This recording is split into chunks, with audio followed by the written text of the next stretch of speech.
trì nghìn đan thiam phong kim ôm thầy mô buộc lung yang căn nín tê á kính dâu ôm thầy lâu sinh mi tan rồng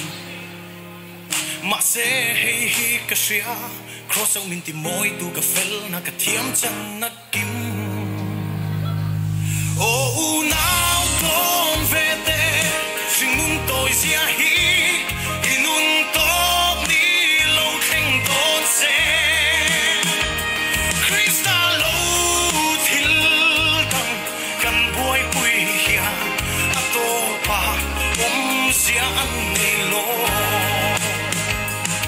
chuyện cho bé Krista chúc cả lâu nay ta bây giờ na bông mà sẽ cả ta bây giờ na cần nung thì mà ta chúc em mình ruồi chua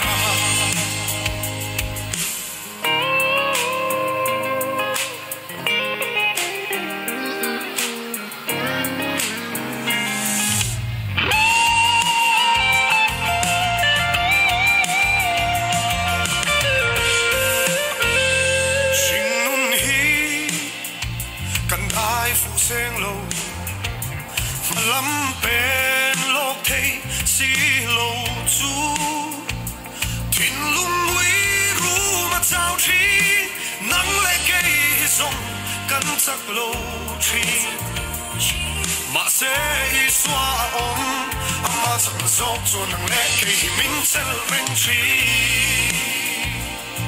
và ngày khác lộc và ngày tu sẽ ô là một mũ các tu áp cả kia ngay chú cây cái chuyện này mình mang ngày anh đi cà phê lâu nên nên các bạn cái chuyện mình xóa cái chuyện cái ta đã biết mà đi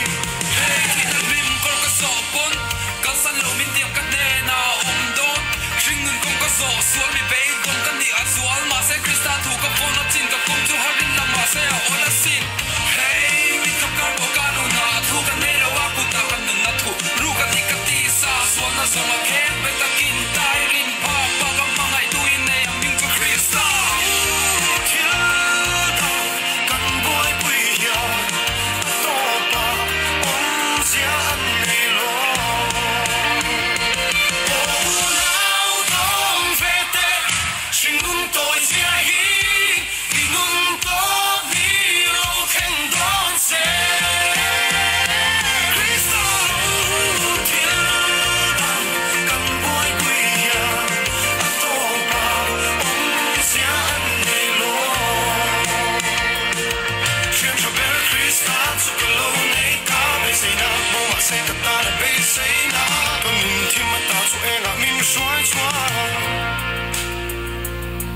bây giờ na bộ mà sẽ cả ta là em anh đi bây giờ na bộ mà sẽ cả ta là em